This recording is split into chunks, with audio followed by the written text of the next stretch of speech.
beberapa minggu yang lalu saya sampaikan, kuatkan dan teguhkanlah hatimu. Saya bersyukur kepada Tuhan kalau sampai hari ini memang saya terus punya iman, saudaraku.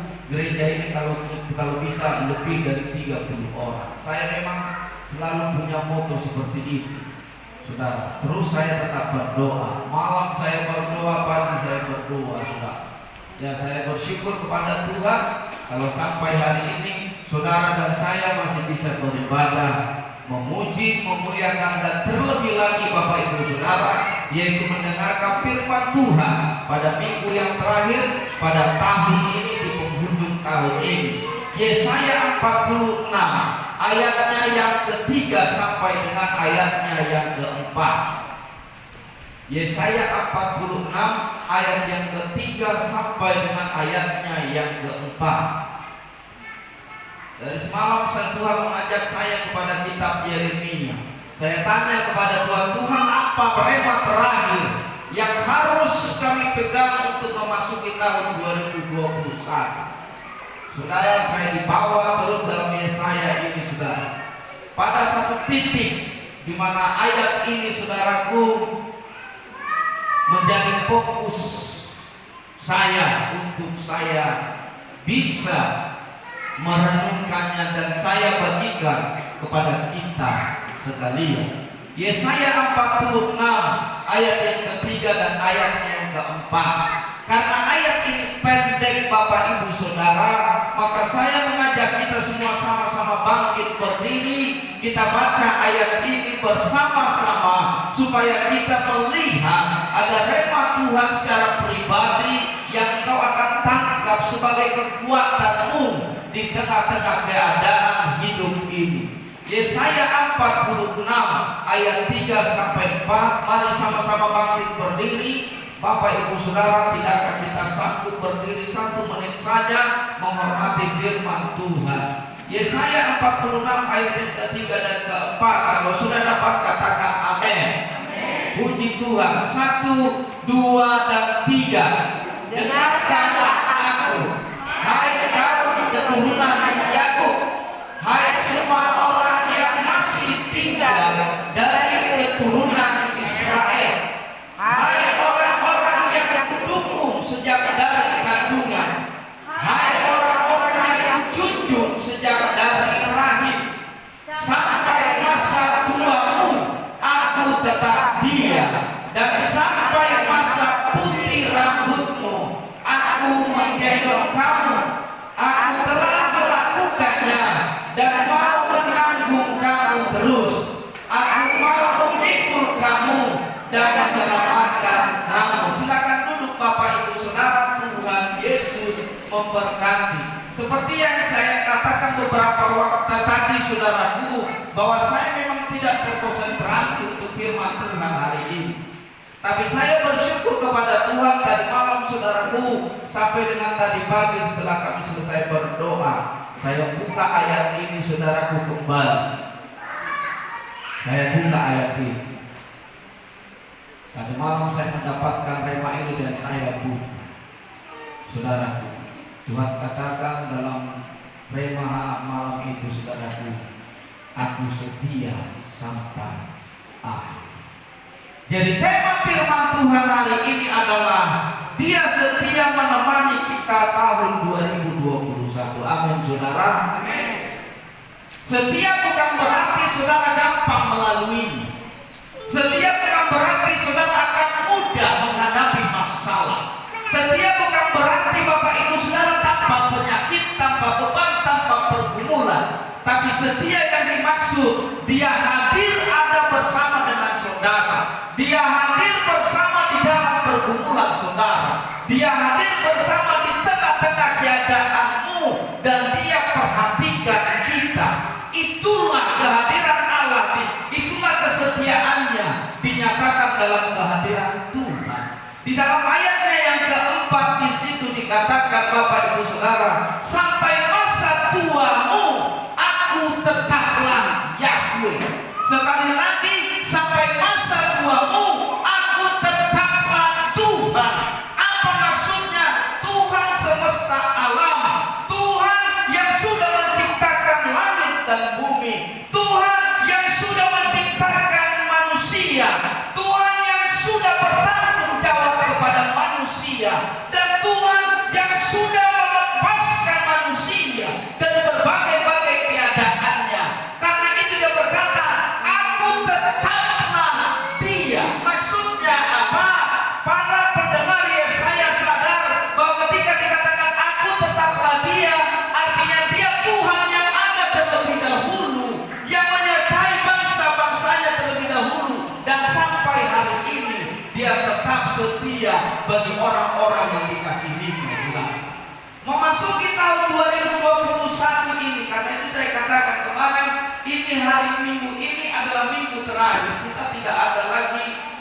doa penutupan tahun tanggal 31 Desember.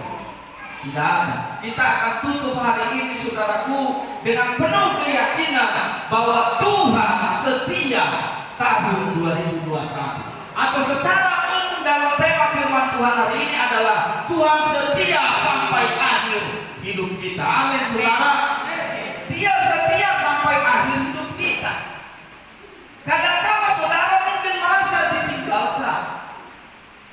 Seperti saya katakan beberapa waktu yang lalu, 2019 itu goncangan terbesar bagi kami keluarga. Kenapa saudaraku?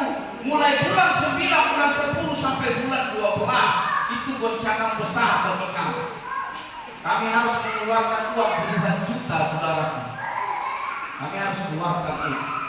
Bapak saya masuk IGD beberapa kali terus. Kadang malam jam 3 saya harus berangkat, jam 12, jam 10 saya harus berangkat. Dan puncak terakhir itu sekitar hampir bulan 12, masuk dari bulan 12. Di situ adalah klimaks dari masalah kami sudah Bapak saya di ruang IGD, ditambah lagi mobil kami ditabrak dari belakang, lengkap semua. Orang yang nabrak mobil kami dari belakang patah kakinya sudah. Dan sampai hari ini saya bersyukur itu orang tidak menuntut dengan kami. Mereka hanya minta uang perobatan dan tidak lebih dari 10 juta rupiah. Patah kakinya sudah, tinggal begini. Dan sampai hari ini itu orang tidak pernah melaporkan. Itu puncak masalah kami. Dan saya nggak tahu puncak masalah saudara hari ini. Saya nggak tahu apa yang pergumulan saudara pada tahun ini. Saya nggak tahu saudara. Jangan saudara bilang, Pak Pendeta, masa kau tidak tahu? Saya nggak tahu saudara masalah saudara. Tapi saya selalu berdoa setiap malam ketika saudara bergumul dalam pergumulan saudara. Seperti firman Tuhan kemarin, engkau menderita, engkau bertahan di dalam penderitaan itu. Yang perlu adalah tangkap rema dari Tuhan saudara. Apa rema Tuhan saudara? Tergantung kepada masalah saudara. Apa rema Tuhan? Tergantung kepada keadaan saudara. Karena saya katakan Tuhan tidak akan pernah membiarkan saudara terkeluarkan sampai saudara tidak lagi sanggup menghadapi keadaan. Tidak akan pernah seperti itu. Karena Allah kita adalah Allah Immanuel. Seperti yang saya katakan kemarin sudah, Natal diwarnai dengan penderitaan, pergumulan, tangisan, ratapan yang ketak gigi itu terjadi tahun 2000 tahun yang lalu. Banyak anak-anak dibunuh oleh Raja Herodes. Untuk apa saudaraku? Untuk mereka bisa juga membunuh Yesus sebagai Raja dunia. Dan kita bersyukur kepada Tuhan. Kalau kemarin saudara Natal bisa kasih uang Natal, saudara bisa pakai baju baru, saudara bisa pakai celana baru, saudara bisa pakai sepatu baru. Sampai hari ini saya bersyukur sepatu saya masih sepatu yang diberkati Tuhan. Saya kemarin beli sepatu saudara, beli sepatu, ternyata yang saya beli sudah hancur dua. Puji Tuhan, ada anak Tuhan yang luar biasa kasih sepatu sama saya. Cuma sayangnya kembar sepatunya sudah.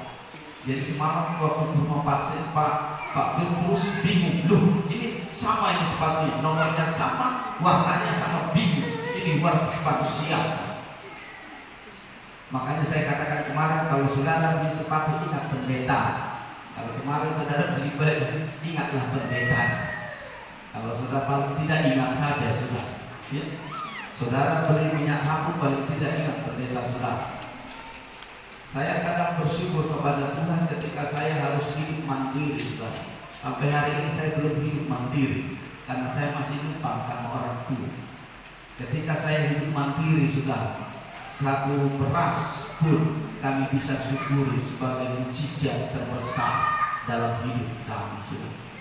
Kami pernah melayani anak-anak Cina, Bapak Ibu saudara-saudara, dicampur dengan anak-anak orang Batak, tambah lagi orang Melayu. Kami harus keluarkan uang setiap bulan.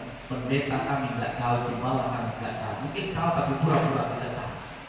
Sampai kami pada titik terakhir, kami harus makan nasi putih dengan garam. Itu sudah luar biasa. Saya berpikir begini, menjadi gembala mungkin tantangannya adalah begini, tapi saya tidak punya mimpi jadi gembala. Bapak Ibu Saudara, saya tidak punya mimpi jadi gembala. Tapi saya bersyukur kepada Tuhan, waktu saya mau tetapkan diri saya menjadi hamba Tuhan, saya bilang kepada Tuhan, Tuhan, kalau Engkau tetapkan saya menjadi hamba-Mu, maka bukan Bapak saya yang mengangkat saya sebagai pejabat gereja PT Indonesia atau pendeta. Dan doa itu dijawab oleh Tuhan. Berarti Tuhan menetapkan saya sebagai gembala. Saudara, tantanganmu berbeda dengan tantangan saya. Pergumulan saudara tidak sama. Karena itu dia berkata, aku tetaplah Tuhan. Maksudnya apa? Tuhan yang menolong orang dari Mesir pulang ke Kanaan. Tuhan yang menolong mereka melihat bahwa Allah membelah laut menjadi kering. Tuhan yang memberikan makan kepada bangsa Israel. Tuhan yang memberikan itu. Artinya apa, saudaraku? Yakinilah, ketika dia setia kepada saudara, maka sampai hari ini dia setia bukan atas perilaku saudara. Dia setia bukan karena doa saudara. Dia setia bukan karena apa yang kau lakukan, tapi dia setia karena namanya yang dipertaruhkan. Tidak ada yang lebih besar orang bersumpah demi dirinya sendiri, saudara. Orang bersumpah harus demi yang lebih tinggi, baru sah sumpahnya. Dan Tuhan ketika dia bersumpah, tidak ada yang lebih tinggi dari dia. Karena itu dia selalu bersumpah, aku bersumpah demi diriku, demi namaku, katanya, saudara. Jadi jati diri Allah, kesetiaannya bukan karena saudara berdoa. Pak, kalau gitu gak usah berdoa, salah. Saudara berdoa itu bagus, saudara puasa itu bagus, saudara ke gereja itu bagus. Saya katakan itu aksi saudara terhadap imanmu kepada Tuhan. Tapi apa yang Tuhan lakukan kepada saudara itu karena namanya saudara, bukan karena apa yang kita lakukan. Ketika Abraham, saya selalu katakan begitu, ketika Abraham bergumul dalam pergumulan hidupnya, apa yang Tuhan katakan? Akulah Allah El. Dia pertaruhkan namanya. Ketika Musa melawan Amalek, saudaraku, dia tidak berkata, Musa kau harus begini atau begini. Tapi apa yang Tuhan katakan terlebih dahulu? Musa, akulah Jehovah Nisi, Allah panji keselamatan, yang mengatur pertempuran menang dan kalah, katanya, saudara. Artinya apa? Nama Tuhan itulah yang dipertaruhkan untuk menolong kita, saudara. Jadi 2021 adalah kesetiaan Allah yang dinyatakan dari pribadinya yang sesungguhnya. Mari kita lihat bersama-sama, saudaraku. Di situ dikatakan, sampai masa tuamu aku tetap dia, dan sampai masa putih rambutmu aku menggendong kamu. Aku telah melakukannya dan mau menanggung kamu terus. Aku mau memikul kamu dan menyelamatkan kamu. Tapi saudara, ada berita buruk yang harus saya sampaikan. Dia tidak akan pernah setia kepada orang-orang yang berlaku seng.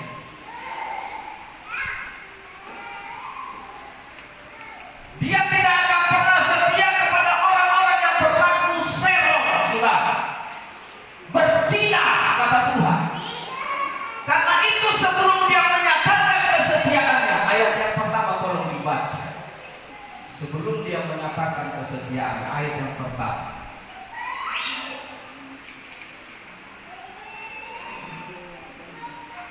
Dewa Bel sudah ditundukkan, Dewa Nebo sudah dirobohkan, direbahkan, patung-patungnya sudah diangkut di atas binatang, di atas hewan yang pernah kamu arah. Sekarang telah dimuatkan sebagai beban pada binatang yang lelah, yang tidak dapat menyelamatkan bebannya itu. Dewa-dewa itu bersama-sama direbahkan dan ditundukkan, dan mereka sendiri harus pergi sebagai tawanan. Saudara yang terkasih, kesetiaan Allah hanya akan dinyatakan, hanya akan kau rasakan ketika hatimu tidak berlaku serong di hadapan Tuhan. Penyembahan berhala adalah penyembahan yang keji di hadapan Tuhan. Ketika orang Israel, saudaraku,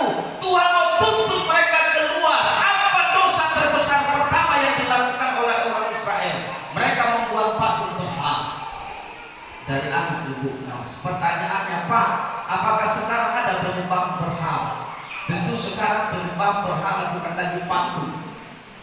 Tentu sekarang penyembahan berhala bukan lagi seperti bentuk secara fisik, saudara. Penyembahan berhala adalah sesuatu yang menduakan Tuhan dalam hidup kita.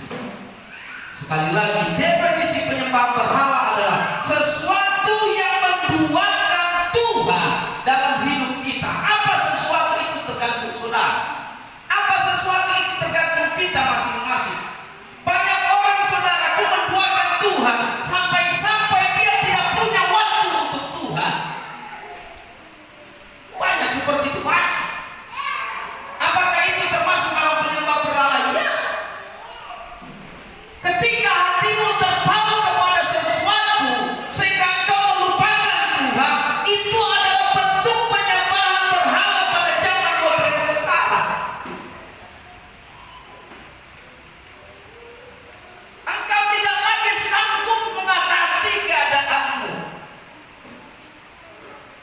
Untuk anak-anak muda, penyembahan berhalanya paling besar adalah narkoba.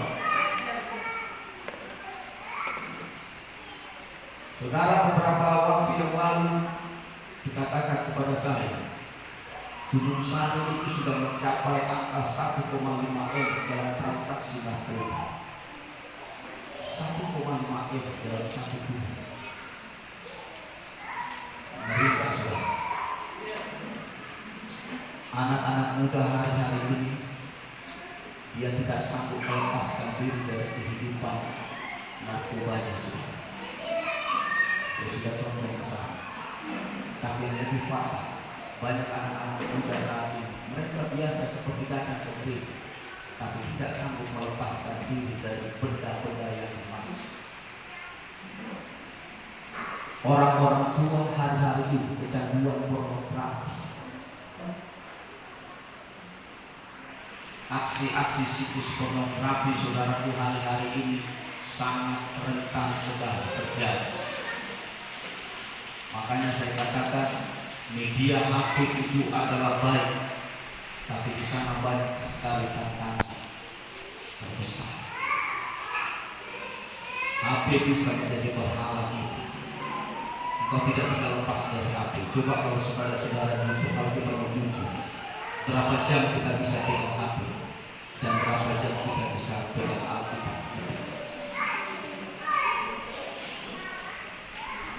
Sesuatu yang membuat kita menduakan Tuhan. Bisakah pasanganmu? Bisa. Istrimu? Bisa. Suamimu? Bisa.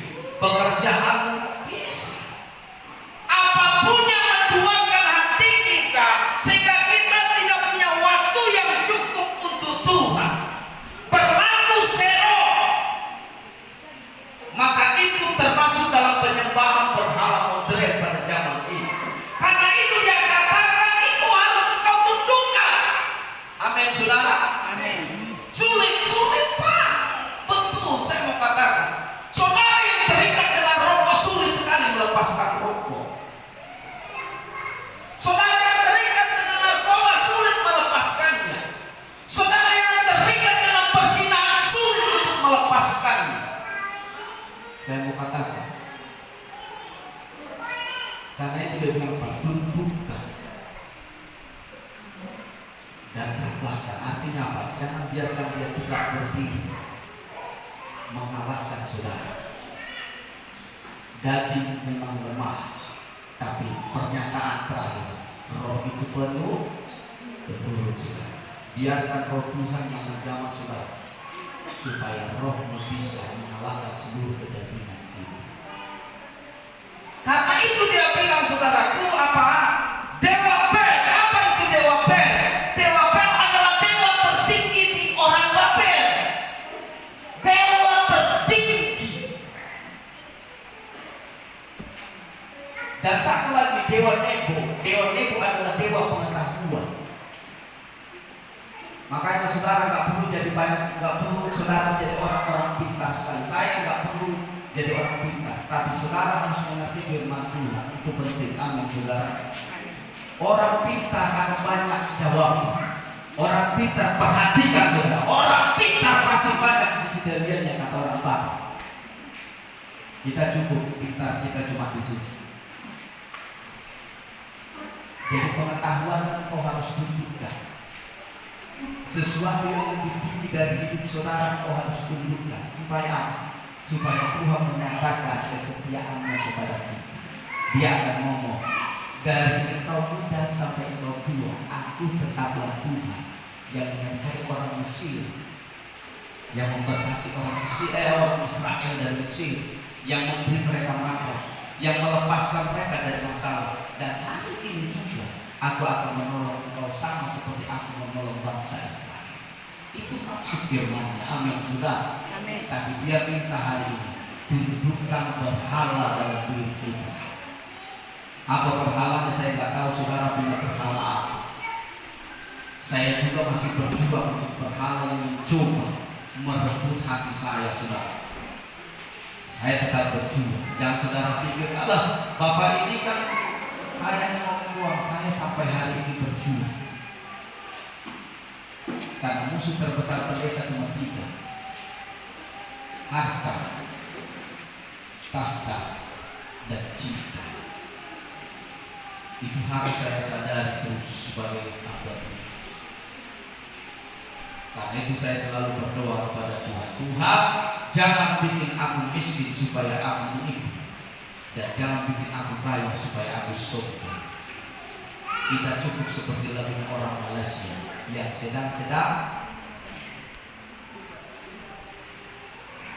Makanya kemana-mana saya harus bawa istri saya. Bukan karena saya mau ditemani, enggak, saudara. Karena saya tetap berjuang dengan cinta. Mungkin dari antara saudara menaruh simpati kepada saya, jangan, hati-hati. Karena simpati akan memberi tempat di hati untuk mencintai gembala salah. Cukup yang mencintai saya istri saya, saudara. Dan cukup yang saya cintai adalah istri saya. Cukup. Karena saya harus sadar itu sebagai gembala. Dan yang kedua adalah jabatan, tahta. Saudara, saya berusaha sedemikian rupa bukan menjadi pengatur saudara, tapi saya berusaha menjadi teman saudara. Beberapa kali selalu kalau saya pergi ke jemaat, kita ada di sini jemaat yang dari selatan, ketika mereka sakit, saya tuntut mereka, saya bawa mereka ke dokter. Waktu itu pertama mereka sampai di selatan, saya bawa ada di sini orangnya. Karena saya bukan menjadi pengatur. Memang jabatan saya gembala, tapi saya bukan pengatur. Saya adalah pemimpin rohani untuk mendoakan saudara ketika saudara tidur. Makanya saya selalu berdoa. Waktu saudara tidur jam 12 malam, saya berdoa kepada Tuhan. Karena disitulah saudara tahu, santet itu hanya diberikan dalam 4 waktu. Santet teluh dan tenuh itu hanya diberikan dalam 4 waktu. Yang pertama itu antara jam 3 sampai jam 7 pagi, jam 3 sampai jam 7 malam. Yang kedua saudaraku, yang ketiga, yang tiga waktu. Yang kedua adalah dari jam 11 sampai jam 2. Dan yang ketiga adalah dari jam 3 sampai jam 6 pagi. Itu waktu orang-orang melepaskan tenung dan santet dan sihirnya itu dalam 3 waktu. Karena itu saya selalu berdoa sama seperti Yesus berdoa. Dia selalu berdoa jam 12 malam sampai jam 3 pagi. Itu yang harus saya lakukan sebagai gembala, saudara. Jadi nggak sama berhalanya loh, saudara. Jadi saudara pikir, oh Pak Pendeta ini kayaknya sudah putus. Enggak. Saya masih berjuang sampai hari ini tentang harta, tahta, dan cinta. Saya harus berjuang itu supaya panggilan saya murni di hadapan Tuhan, saudara. Dan saudara mungkin sama. Saudara perlu menundukkan apa yang sampai hari ini begitu kuat dalam diri saudara, membuat dosa dalam diri. Tundukkan itu supaya apa? Supaya Tuhan nyatakan kesetiaannya. Dia akan menggendong saudara, dia akan menolong saudara. Dan terakhir apa? Dia akan menyelamatkan kita. Amin, saudara. Amin. Dan yang kedua,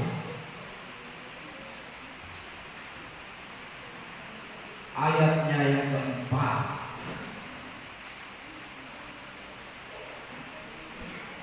Ayat yang ketiga, yang kedua ayatnya yang ketiga. Dengarkanlah aku, hai kaum keturunan Yakub, dan yang terakhir, hai semua orang yang masih tinggal dari keturunan Israel, hai orang-orang yang kudukung sejak dari kandungan, hai orang-orang yang kujunjung sejak dari rahim. Yang pertama tadi saya katakan, kesetiaan Allah akan dinyatakan kepada orang-orang yang berhasil menundukkan berhala dalam dirinya, dalam hidupnya. Itu yang pertama. Yang kedua adalah Tuhan akan nyatakan kesetiaannya kepada orang-orang yang sudah menjadi pemenang. Loh Pak, kapan kami menang? Pada saat kau ada dalam kandungan ibumu. Kapan engkau menang? Pada saat engkau berada dalam proses dari spermatozoid menjadi sebuah makhluk hidup. Dia ngomong tadi, saudaraku. Apa dikatakan dalam ayatnya yang ketiga? Dalam ayatnya yang ketiga, dengarkanlah aku, hai orang-orang yang kudukung sejak dari kandungan. Pada saat engkau berjuang di rahim ibumu, engkau sudah didukung oleh Tuhan dan engkau keluar menjadi pemenang. Tapi kenapa ketika kau punya masalah, engkau menjadi pecundang? Kenapa hanya masalah sedikit saja engkau tinggalkan Tuhan? Kenapa hanya masalah keluarga saja, masalah tetanggamu dan sebagainya, masalah keuanganmu dan sebagainya, engkau tinggalkan Tuhan? Padahal engkau sudah menjadi pemenang ketika kau berada dalam kandungan ibu. Bayangkan berjuta-juta set bercoba berjuang untuk bertahan menjadi pemenang, tapi ternyata saudara dan saya yang keluar dari rahim kandungan ibu kita. Itu artinya apa? Tuhan menghargai perjuanganmu ketika kau ada dalam kandungan, dan sampai hari ini Tuhan akan tetap menolong dan menghargai saudara. Amin, saudara. Itu kata dia. Dia akan tetap setia kepada orang-orang yang berada. Sudah jadi pemenang, saudara. Engkau lahir dan saya beri nama Iwan Selamat, saudara. Kenapa? Karena waktu saya menanggung, saya harus mengalami kecelakaan, saudara. Saya dulu kembar, saudara. Saya berdoa, saya masuk surga, saya besok ketemu dengan kembaran saya, saudara. Tapi saya pernah, maka itu orang tua memberi nama saya Iwan Selamat, atau dalam bahasa Inggris Iwan Selamat. Bapak saya nggak pintar bilang selamat dalam bahasa Inggris, nggak pintar saudara. Jadi bikin Iwan Selamat, saya ingin selamat. Nama saudara siapa? Itu membuktikan saudara sudah menang ketika ada dalam kandungan. Makanya saya selalu katakan kepada jemaat-jemaat kita dari Paul atau orang kita kalau bikin nama anakmu jangan sembarangan bikin nama. Amin, saudara. Karena memang dari kandungan kita sudah menjadi pemenang. Kenapa sembarangan bikin nama? Waktu lahir saudara, begitu lahir ada dipegang parang, dibikin namanya parang, itu namanya saudara. Waktu lahir saudara ada dia dibikin karena berbuat Abdullah bidadari. Aduh, saudara. Seperti semalam saya lihat itu ada nama anak Tuhan yang luar biasa, saya lihat namanya Rafael. Saya lihat orang Betanias pakai nama Rafael, itu kan berarti menunjukkan bahwa dia punya iman seperti nama anak tersebut. Makanya saudara yang berencana punya anak hari ini sudah persiapkan nama. Amin, saudara. Persiapkan nama. Jangan nanti sudah lahir kelabakan namanya bingung. Siapa bikin nama? Udah botak saja bikin nama. Nggak ada itu, saudara. Waktu pacaran masuk kita bikin, kalau nanti laki-laki rambutnya keriting, kita bikin namanya Michael Jackson katanya. Tapi kalau lurus, kita bikin namanya Sahuka katanya. Giliran gelombang-gelombang kita bikin udah kambing dari Geran katanya, saudara. Saudara lihat dalam ayatnya tadi, dia katakan apa, saudara? Wahai orang-orang yang kudukung dari kandungan. Jadi dia sudah dukung saudara ketika engkau menang dalam segala keadaan waktu engkau ada di kandungan. Dia sudah dukung engkau untuk keluar menjadi seorang makhluk Tuhan yang luar biasa. Tapi ketika engkau punya keadaan, punya pergumulan hidup, dia berkata, aku akan tetap setia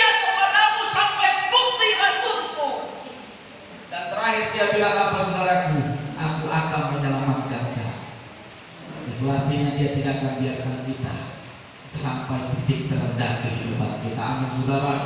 Memasuki tahun 2021 ini, sadari bahwa Dia adalah Allah yang setia sampai putih rambut saudara. Maka sama-sama bangkit berdiri, kita akan berdoa.